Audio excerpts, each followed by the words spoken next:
Hello, what's up guys? So I just got out of work and today we will introduce someone to you.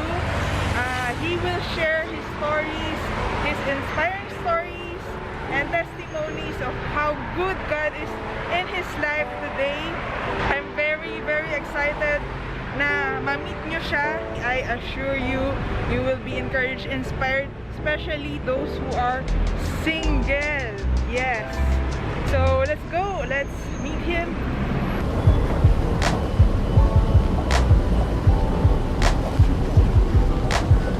Ayan po siya.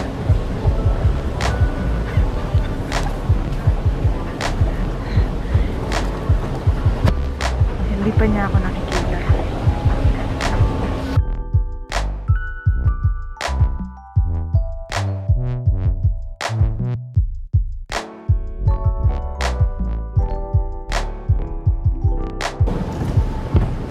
Excuse me. Excuse me.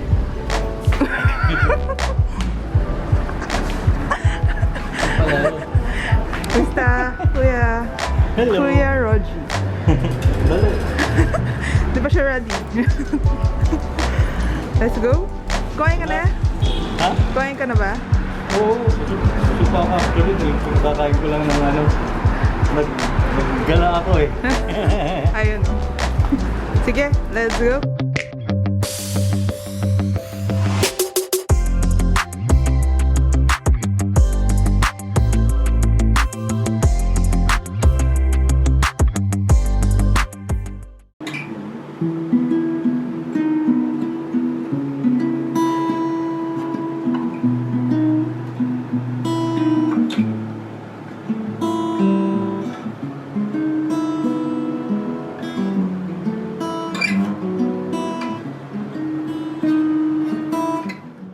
How did you start as an OFW? When? What's your profession and Yeah. why? Thank you very much for that question. What a wonderful question. Nag-start ako officially 2010. Pero hindi sa Dubai, sa Fujairah. Sa line din ng aviation, wala sa plano eh. Wala sa planong mag-OFW that time kasi although oo, kailangan ng kita pero komportable pa ako. Nag-OFW ako for all the wrong reasons. Sinundan ko yung ex ko dito. Sinundan ko yung ex ko rito. Nasa Abu Dhabi siya nung time na yon. Although sa Fujairah, ang dahilan ko na lang at least 4 hours away lang kaysa 8 hours away by aircraft. Ayun, at least 4 hours away lang by bus. Doon nagsimula yung pagiging OFW ko sa Fujairah. Nag-start ako as OFW actually, hindi pa ako Christian.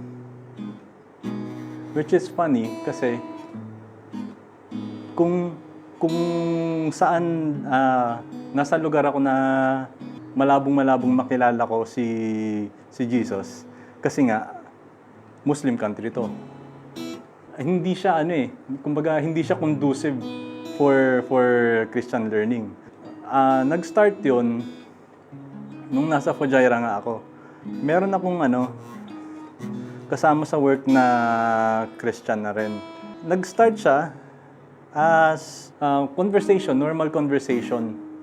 Nanggaling ako sa standpoint na hindi ako naniniwala sa Diyos. I think for the most part, hindi ko nila lahat. Marami sa mga nasa linya ng siyensya, nasa engineering, nasa medical sciences, nasa mga ganyan. Na dumarating sa punto na akala nila walang Diyos. Akala nila sila yung may-ari ng buhay nila. Akala nila sila yung nagdidikta ng sarili nilang patutunguhan. Wala silang kinikilala na higher being other than themselves. Nasa Pinas ako, may pa rin. Bago ako mag-OFW, may nag-i-introduce sa akin ng konsepto. Una, in-introduce muna niya sa akin yung concept ng higher being yung konsepto ng creationism versus atheism. So, binigay niya sa akin lahat ng ng contrast points niya kung bakit hindi pwedeng everything came out of nothing. Kung bakit merong intelligent design. So, doon ako nagsimula. Kabanda ko siya. Tapos that time, tumutugtog na sila sa church. Pero yung tinutugtugan namin, hindi siya sa church. Gumaga sa labas lang actually. Tumutugtog sa mga club, sa mga bars. Sige, so nakilala ko yung concept ng creationism. Na napaamin ako na oo nga naman, hindi naman pwede yung something out of nothing na bigla na lang ganun. Meron talagang intelligent design. Pero nung napakilala sa akin yung ganung konsepto, sabi ko, then siguro yung intelligent design na yon ay isang force. Hindi ko siya pinipersonify as a God. Ang tingin ko sa kanya, isang cosmic being, cosmic force. Force lang siya. Hindi siya yung omniscient, omnipotent na Diyos, na konsepto ng religion. Kahit ganun na masama pa rin ang tingin ko sa organized religion. All those people na nakikita mo talaga yung drive nila hindi talaga galing sa Diyos mismo. Yun yung tumatak sa akin. Plus, kasi nung kolehiyo, na-introduce sa akin sa world history yung Christian, the Christian Crusade. Tapos, nakita ko lahat ng atrocities nila throughout, hindi lang Middle East It swept all over Europe, tsaka Africa, lahat ng madaanan nila, parang ginunaw nila. And they claim it to be in the name of God. Walang tamang nag-guide sa akin, walang tamang nagsasabi sa akin kung bakit hinahayaan ng Panginoon na mangyari yung mga ganong wars, yung ganong pagpatay. So, ginatungan yung ko. I could not say hate, pero the indifference towards organized religion in general. Hindi Christianism, Catholicism, Islam, Judaism, pero in general lang talaga. Fast forward tayo, kiniliti ako ni Lord. Kung alam niya kung saan niya ako mahuhuli First time kong nakarinig ng Christian na medyo mabigat na Christian rock at Christian metal. May kasama ako sa work na Christian, tapos nakikinig siya ng ganon. Tapos nung una ko narinig, parang, hey, ayos to. So, doon ako na-introduce. Tapos tinitingnan ko yung so nagbabasa ako nag-research ako sa mga artist na yon. Nagbasa ako ng mga lyrics nila. Few months later, naisama niya ako sa church. Kinailangan lang pala akong dalhin sa desierto, away from all the noise of the city. Kasi sa Fujairah, wala ka talagang gawin dun eh. Parang after work, ito yung labor camp. Sa labor camp kami nakatira. Nasa likod may dagat, pwede kang mangisda. After that, isa lang walang mall doon noong time na yon. So parang napagod ako. Sige na nga, bigyan natin ng pagkakataon tong Christians. What do they have to offer? Doon ko nakita yung sovereignty ni God. Doon ko napagtahi-tahi lahat. Dahil kay Pastor Fred, I remember him, isang Filipino pastor din na nagtatrabaho din sa airport that time.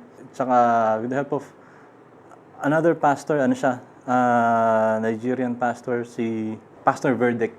So, sila ay nagtulong-tulong sa akin noon para mapag-connect ko yung nasa isip ko tsaka yung nasa puso ko na pala na hindi ko alam na nandun na. And then, doon ko nakilala ng husto. Well, hindi husto na, pero doon ko nakilala ng wasto. Doon ko nakilala ng wasto si Jesus Christ. Pero, Nung unang dumating ako dito sa Dubai, from Fujairah, parang dinukot ulit ako ng luma akong buhay. So, bumalik ako sa buhay rock and roll ko dati. Nalaman kong sinisingil na ako ni God sa lahat ng bisyo ko nung nagka-gout na ako. Ang bata-bata ako pero may mga times na hindi talaga ako makalakad. Ang sabi ko, siguro gentle tap to galing kay God na hindi ka na dapat nandyan, 'di ba? Inalis na kita diyan. Funny story ulit na kaya nakikita mo talaga na hindi nawawala si God sa tabi ko. From Fujairah, umuwi muna akong Pilipinas bago ko bumalik ng Dubai. Kasama ko sa eroplano papunta rito, isang KKCF member, si Colin. Sinubukan niya lang ako na i-invite dito. At sa hindi ko rin malaman na dahilan, ang dami ko siyang beses na hindi na pagbigyan. So, paano ako na-convince ni Colin? Sabi niya, naghahanap ng members ng music ministry. So, fast forward, nasa KKCF na ako. Tapos, nag-serve ako as a member of the music ministry. Although, talagang minsan pinipilit kahit na kasi alam niyo naman yung schedule namin sa airport. Pero nagagawa naman ng paraan. Who am I to refuse? Who am I to refuse when you're being called? Naging struggle sa akin yung pagsunod Doon sa calling. And naging struggle sa akin yung pagtawag ulit ng mundo. Parang that time, nakilala ko na siya pero nagde-depend pa rin ako sa kaya kong gawin. Parang nasa akin na yung pagiging control freak. Kailangan may control ako sa lahat ng mangyayari. Paulit-ulit itinuturo sa akin ni God na hayaan ko siya. Dapat siya ang nasusunod. Kaya nga sovereign siya. Hindi ako ang God. Siya ang God. And I will only recognize His sovereignty if I surrender totally to Him. So yun. Has God been good? Definitely. 4 folds, 3 folds. Hindi ko kayang i-quantify yung goodness niya sa akin. It's very hard to quantify something so abstract. Kasi hindi lang naman sa material na things na susukat yung blessings and yung goodness na sa akin. The mere fact na kilala ko siya, na nandun siya all throughout, kahit magmula pa nung panahon na hindi ako naniniwala sa kanya, nandun siya. So, doon pa lang, minahal niya na kagad ako.